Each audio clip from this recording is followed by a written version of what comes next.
I'm the current president of the Wisconsin Alliance for Retired Americans.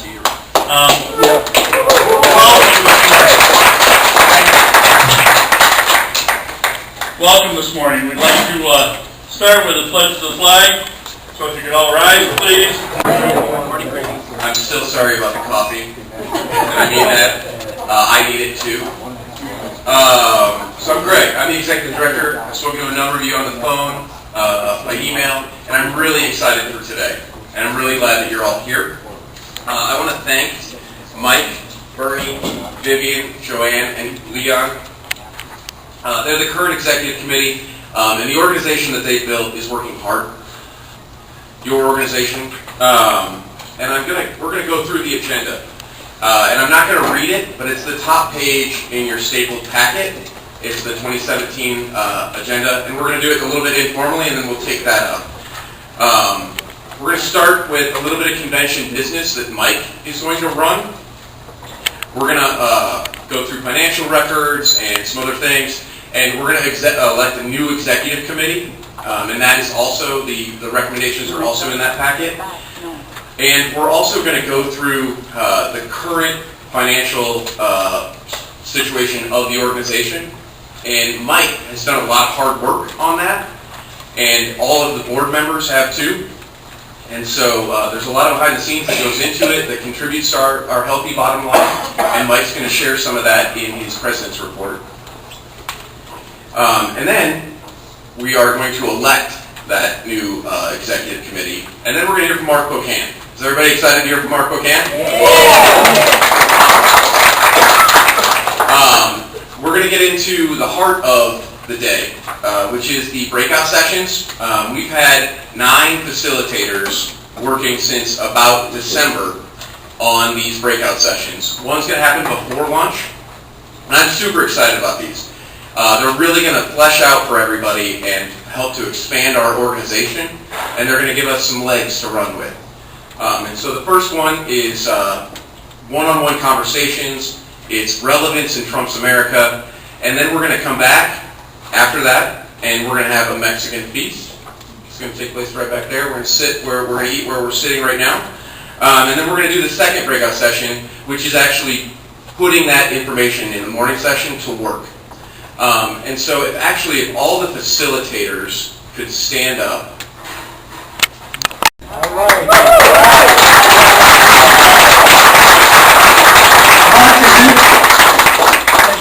Mark is in his 3rd term in Congress after spending 14 years in the state legislature and time on the county board before that.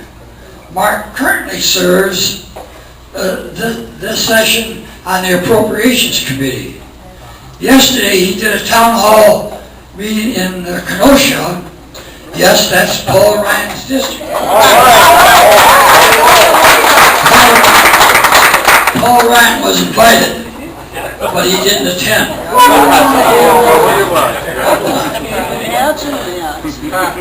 Mark wanted to make sure Paul's constituents understood the health care bill that just passed the House, because of that's the kind of leadership we have in Mark Pocan. Please welcome our Congressman, Mark Pocan.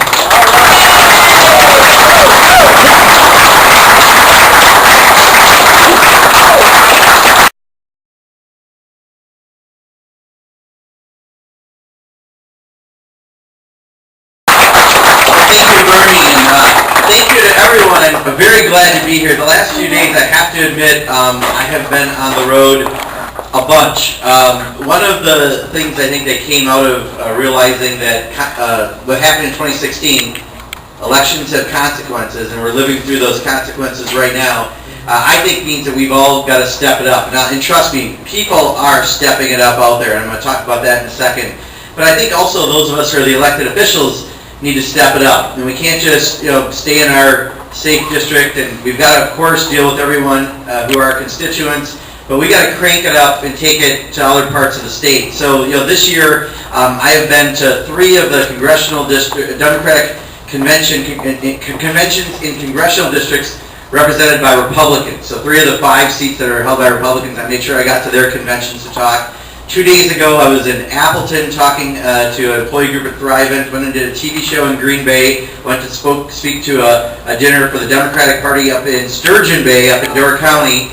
That was a 16-hour day. And then yesterday, drove down to my hometown of Kenosha because, you know, my mom is 88. She lives in Kenosha. All my cousins are down there. Everyone I went to high school with and their kids and their grandkids are down there. And I don't think it's fair. Paul Ryan is afraid to talk about what's going on in Congress.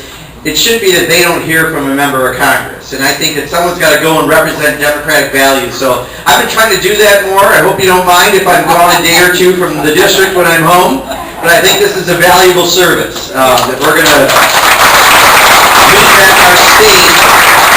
to make sure that people like Tammy Baldwin are reelected to the U.S. Senate.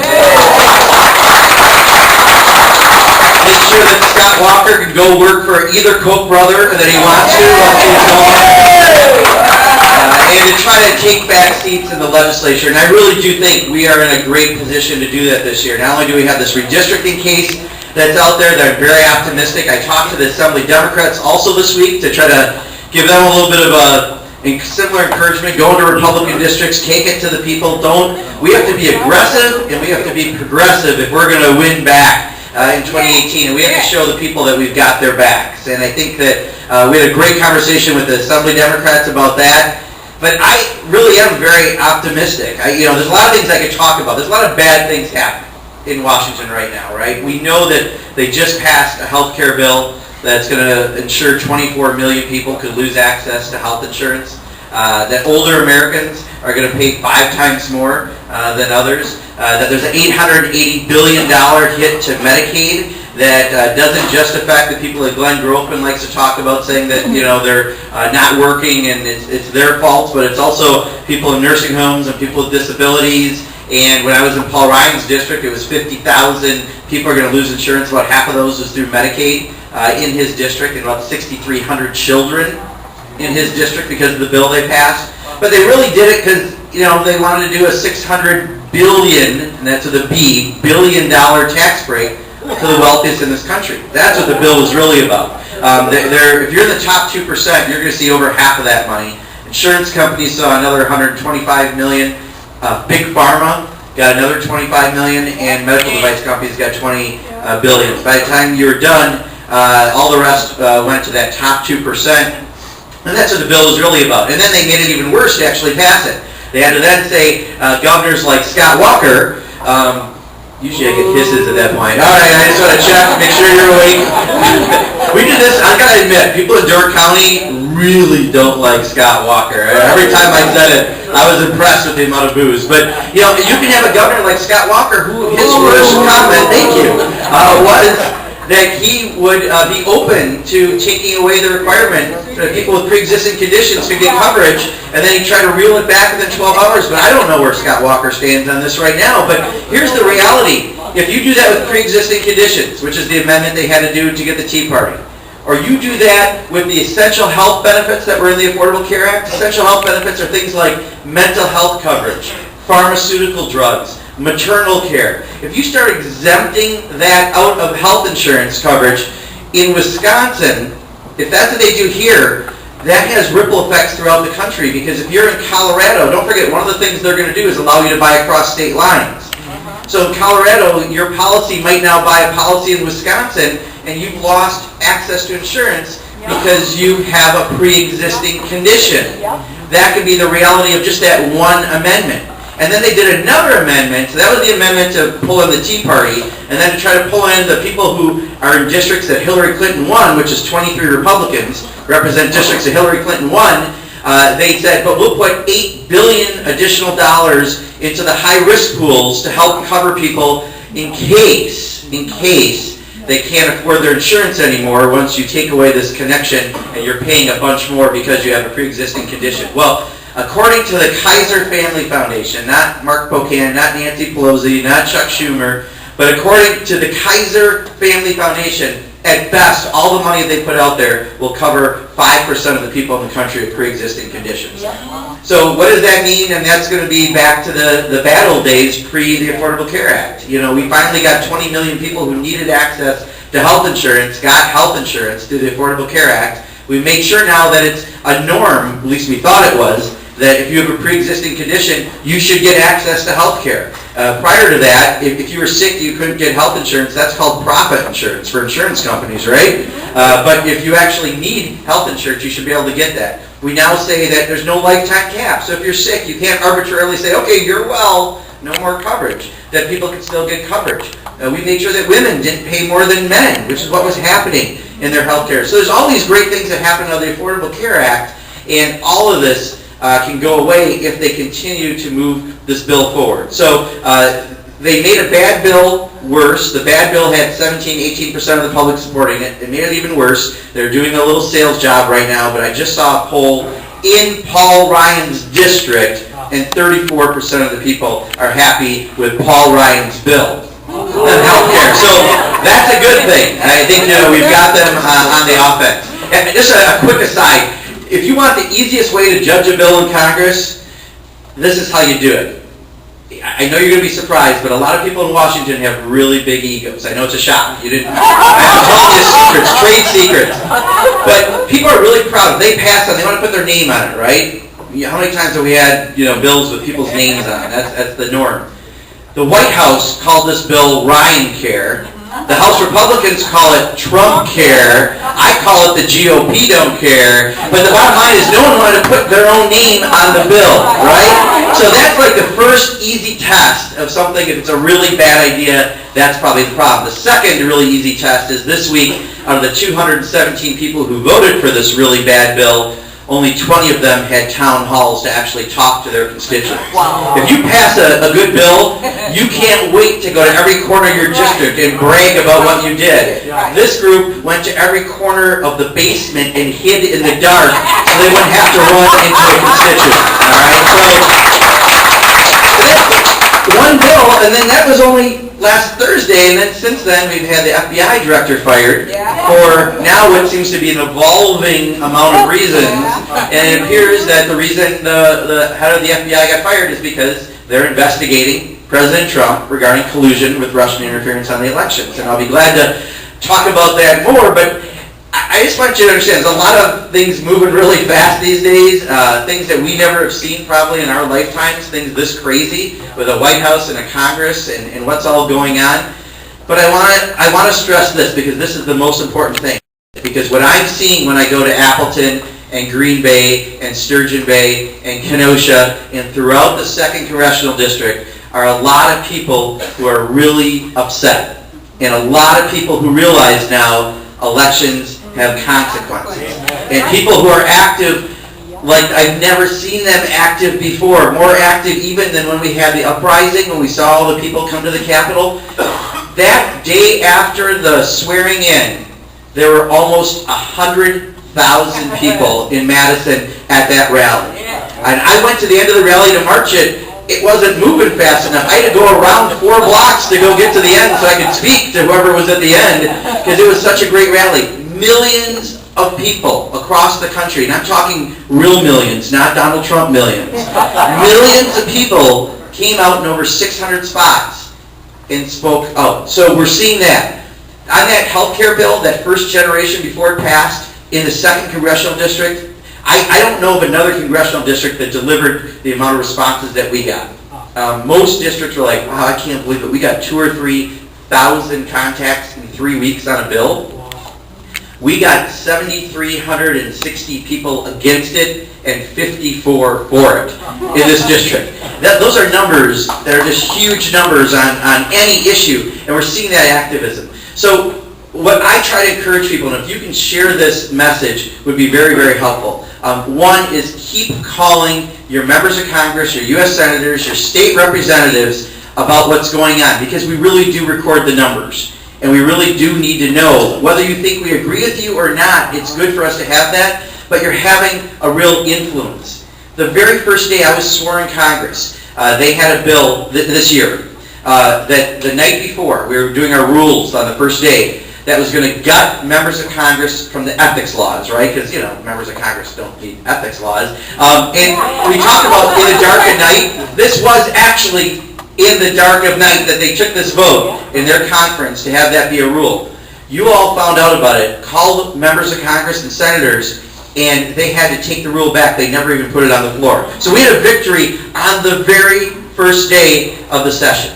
Then, especially to people in this group, they appointed a guy named Andy Puzder to be the Secretary of Labor, right? Now, we know about this guy. This is a guy who is in charge of a company that's one of the biggest violators of labor law in the country, going to now be in charge of the department that enforces labor law. This is the guy who said he prefers robots to humans as employees because they don't get sick and they don't take vacation.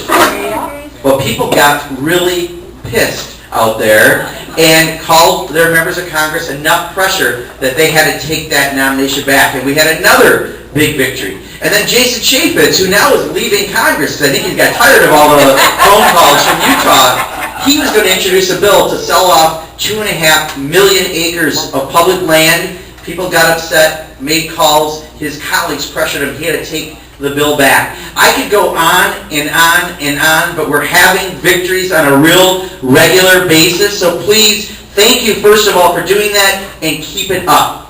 Those calls are unbelievably important. A second point I just want to stress is I think it's so important for us to know, if you can take that and expand that by, if you're doing Facebook, if you do any kind of social media, put that on there so other people can see what you're doing, because that way it's not just you doing it, but you're getting your friends and your neighbors, and better yet, friends and neighbors in Utah and Kentucky and Nevada as well, maybe in Republican districts, contacting their members and getting them to do things. And then third, if there's a certain issue that you think is most at stake right now with this administration and this Congress, and quite honestly, this governor and this state legislature, find the groups locally and nationally that are working on those issues and double down with them.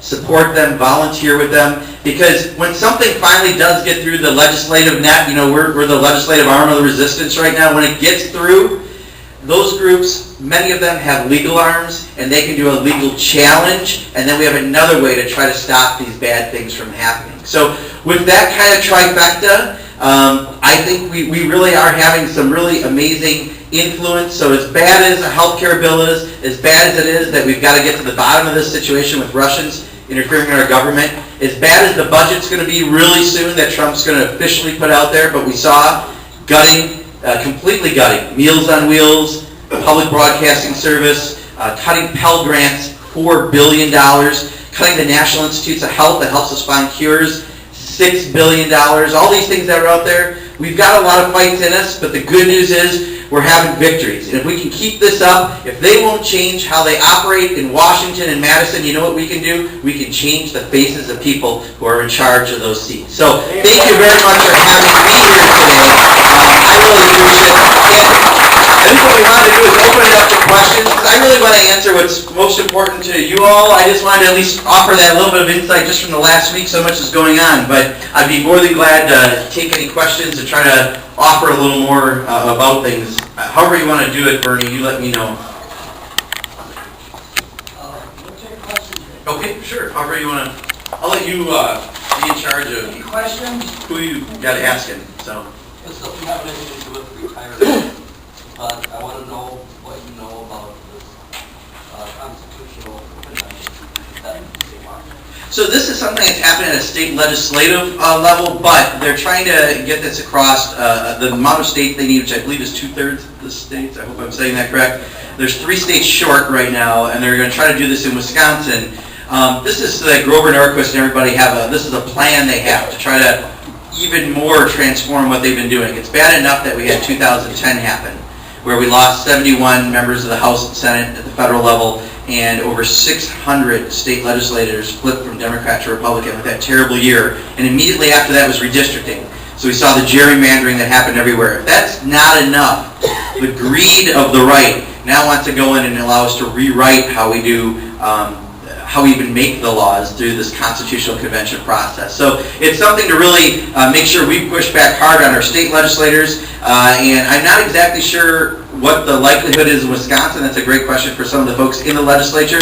But it's really important to push back on that, because it's just another tool to try to break the process that you and I have all lived through they know that the people are with us on the issues. The only advantage they ever have really is money, and they've got to figure out how to break that, and this is their way to try to do that. So they're trying to shortchange the process that is really our democracy, and we can't let it happen. So thank you, Tom.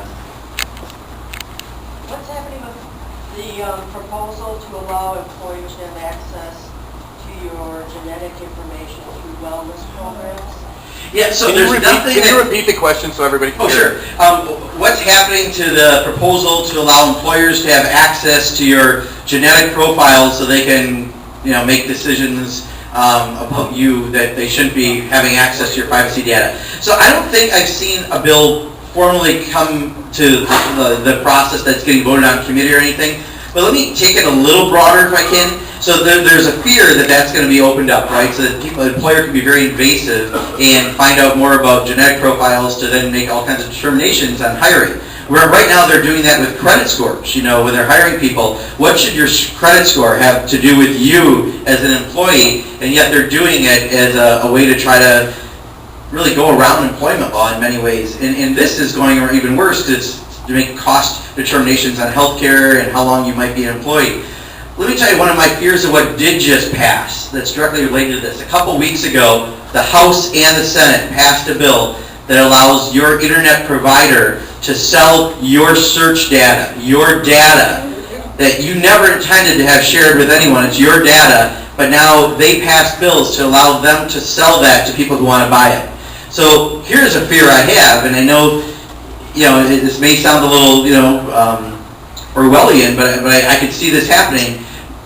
Insurance company could buy data from these ISPs, and if they find out you're searching for breast cancer, they may decide you may have breast cancer, and they can then make determinations on your rates and other things, and whether or not you're going to be allowed even to be in a package, depending what happens with a Republican proposal.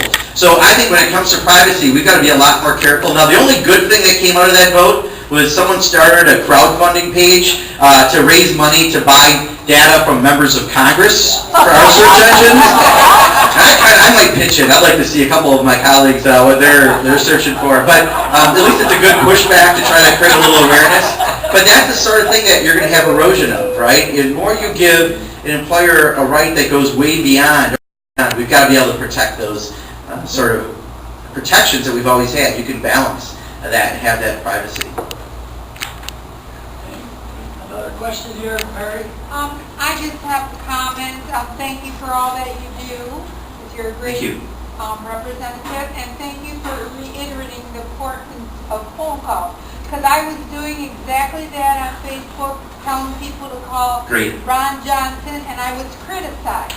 He won't listen to us, but they do keep track of those calls. Absolutely. And I'll tell you, what happened on the day of the vote? Paul Ryan turned off his phones. A bunch of Republicans turned off their phones.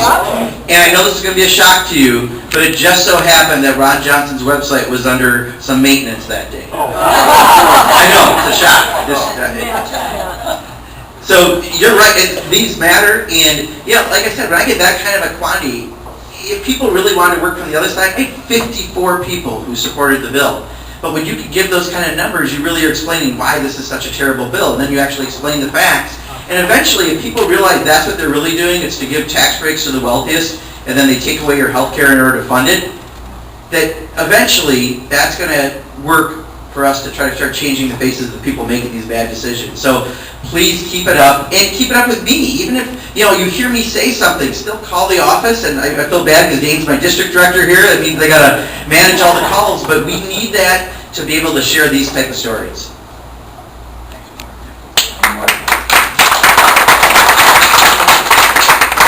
I noticed in today's paper, I didn't get to read it all, but Ron Johnson has got some kind of deal on immigrants coming in to help the poor farmers out with their milking their cows.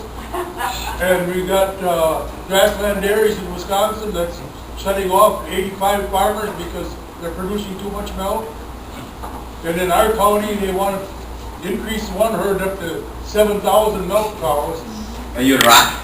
No, done. Okay, done. Similar going on in Rock right now. And I don't think that we need to have more immigrants come in and help those cow farmers. If they call out a family farm, let the family milk it. I didn't see the article today. I can tell you, Ron Johnson, to say that there's some hypocritical stances he takes, I think we all know that in this room, right? Yeah. He's one of the people leading on building a wall. But then, he's one leading on the Muslim ban, which, just so you all know, last year I was in Palestine and Israel.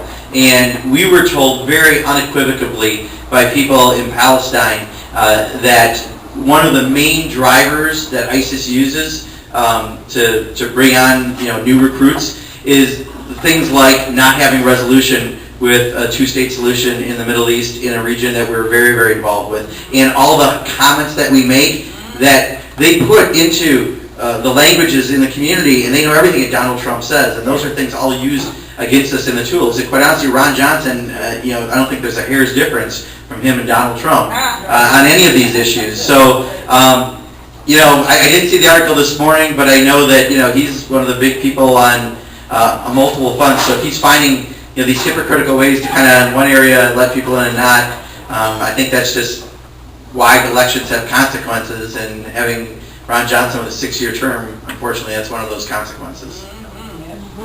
Yes. To what Cal just said, I have a question other than this, but it was an editorial today, and part of his resolution is that bring these workers in, have them work for the farmers, but they don't get any welfare benefits or anything like that.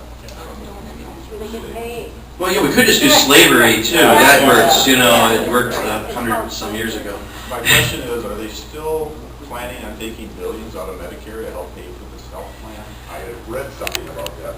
Yeah, so let me say a couple things around Medicare, and let me just talk about Social Security a little bit too, because I was on the Budget Committee when Paul Ryan was the chair of the committee my first session, and then Paul left to go to Ways and Means the second session. But they've had essentially the Ryan budget introduced every single year. A couple things we know about Paul Ryan. One, he wants to privatize Social Security, and we know he wants to voucherize Medicare. And neither of those is a good idea. And let's face it, we've all paid into those things our entire lives. It's our money, and we don't need Paul letting Wall Street play roulette with all those funds. So there's just another article that was yesterday, and I didn't get a chance to read it because I was on the road, but they're talking more about what they're going to do to Medicare. So we're not even close to being done with fights around Medicare and Social Security. So be very ready for those conversations we're going to have. There is a cut, and it's I wish I had the number in front of me, but there is an amount of money that's being cut from Medicare to help solve this. I would be lying if I told you it was a giant number, but there is a number that's in there in the cuts. I don't usually lead with it because it is compared to the $600 billion number. I think it's like $170 million. So if you think about it, relatively small in that grand scheme, but it's still a cut. Now don't forget, they claimed though that we had a cut to Medicare when we did the Affordable Care Act. And so I would be a little careful around that one, but what I would be careful of and what I fully expect is they're going to come back with some sort of effort to voucherize and go after Medicare.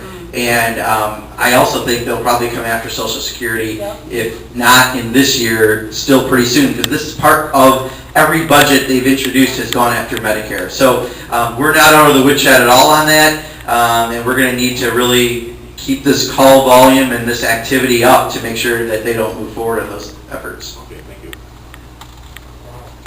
I've noticed that a lot of people who formerly were not supporters of the single-payer healthcare proposal have now come around to supporting that because of the really stark contrast between that approach and the privatization that the right wing is proposing. So I'm wondering if you have noticed any kind of more openness to that, and who would our primary opponents be? Who's going to be the main obstruction that we have to get around in order to promote that idea? Okay, so that first question came up in Paul Ryan's district too, and quite honestly, it came up in my district, and it came up in Mike Gallagher's district. So this is one of the things that's coming out of this debate about healthcare. There are issues we need to fix in the Affordable Care Act, but that doesn't mean you throw away 20 million people having access to health insurance and protecting people with pre-existing conditions, etc. But it's fixable. It's something that really, if they wanted to, they could fix it and make it work. They don't want to because they want to check a box. They got rid of Obamacare. So one of the things that's come out of this is people are starting to talk, okay, if that's so complicated, and this is clearly not a bill about health care. Why don't we have single payer or Medicare for all? And I'm a supporter of those proposals. I'm signed on to the bill. What I can tell you is John Conyers has had a bill for a long time. John Conyers out of Michigan to do that. This session, Rick Nolan, and I just let me step back and I'll talk. Rick Nolan, who represents northern Minnesota, his granddaughter is graduating from UW today, so he and his wife stayed at our house last night. And we got talking about this too. He got elected to Congress in 1974, left in 80, went and had a career in the private sector, and came back in my class 3 sessions ago. So he's a very interesting guy. He came in at that class of the Watergate babies in 74, and he was one of those supporters of it back then. There were 6 people in Congress. Right now, there are more sponsors for that bill than any other session. 106 people who are sponsoring it. So I think what people are starting to realize is there is a real place to have a much bigger, more holistic conversation about healthcare out of all this, and that might be one of the silver linings that comes out in the end, especially if we can start changing the faces of the people who are in charge. Mark, we in the Alliance are ecstatic to have a congressman like you. And a former senator, Senator Cole, used to have a saying, nobody's senator but ours. I'd like to think that we in the Alliance are saying there is nobody's congressman but ours. Thank you very much.